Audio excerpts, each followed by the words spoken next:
Well, hello.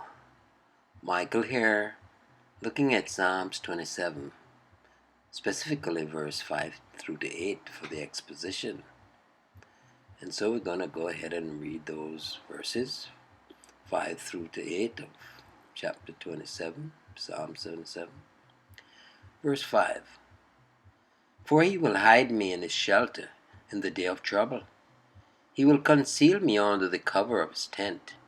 He will lift me high upon a rock. And now my head shall be lifted up above my enemies all around me, and I will offer in his tent sacrifices with shouts of joy. I will sing and make melody to the Lord. Verse 7. Hear, O Lord, when I cry aloud. Be gracious to me and answer me. And verse 8. You have said, seek my face. My heart says to you, your face, Lord, do I seek. And so we look to the Treasure of David, as written by Charles Spurgeon, for the exposition. Verse 5. This verse gives an excellent reason for the psalmist's desire after communion with God, namely, that he was thus secured in the hour of peril. For in the time of trouble, that needy time, that time when others forsake me, he shall hide me in his pavilion. He shall give me the best of shelter in the worst of danger.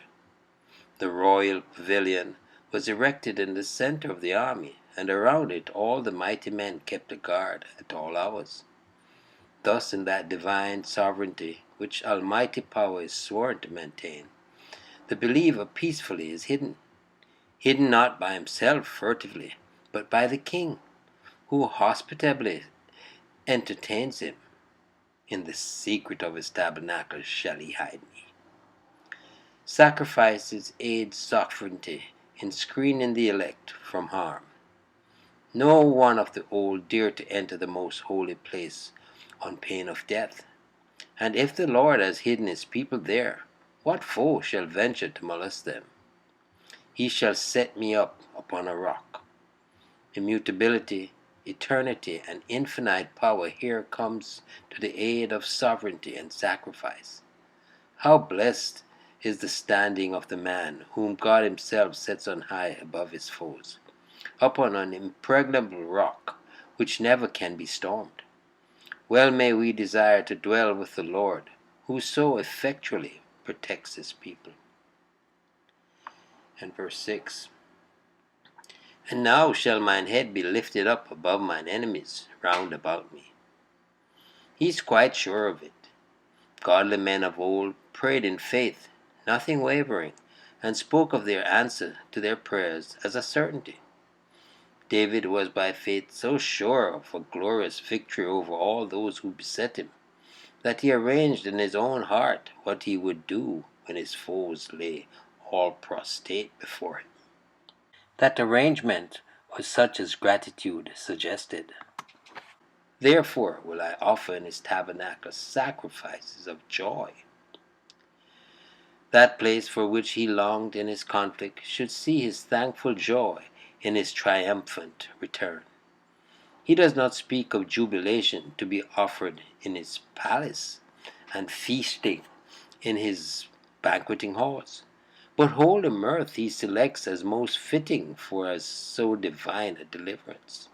I will sing. This is the most natural mode of expressing thankfulness. Yes, I will sing praises unto the Lord. The vow is confirmed by repetition and explained by addition, which addition vows all the praise unto Jehovah. Let who will be silent. The believer, when his prayer is heard, must and will make his praise to be heard also. And let who sing unto the vanities of the world. The believer reserves his music for the Lord alone. And now we look to verse 7. Hear, O Lord, when I cry with my voice.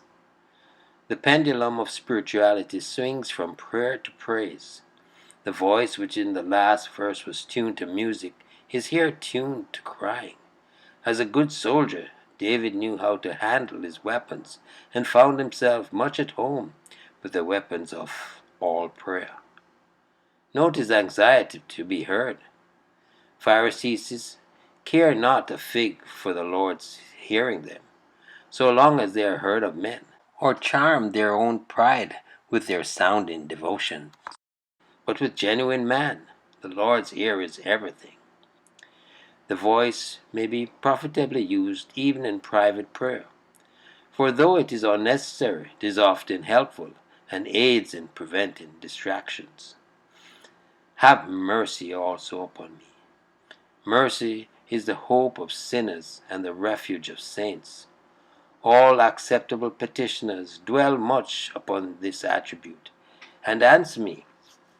We may expect answers to prayers, and should not be easy without them any more than we would be if we had written a letter to a friend upon important business and had received no reply. Verse 8. In this verse we are taught that if we would have the Lord hear our voice, we must be careful to respond to his voice. The true heart should echo the will of God as the rocks among the Alps repeats its sweetest music, the notes of the peasant's horn. Observe that the command was in the plural to all the saints. Seek ye, but the man of God turned it into the singular by a personal application. Thy face, Lord, will I seek. The voice of the Lord is very effectual where all other voices fail. When thou saidest, then my heart, my inmost nature, was moved to an obedient reply. Note the promptness of the response. No sooner said than done. As soon as God said, seek, the heart said, I will seek. Oh, for more of this holy readiness. Would to God that we were more plastic to the divine hand, more sensitive of the touch of God's Spirit. Yes, indeed. Every word so precious to be imbibed, to be written on our hearts and our souls and our minds and our bodies. Oh, praise be to God. Trust you enjoyed the meditation then.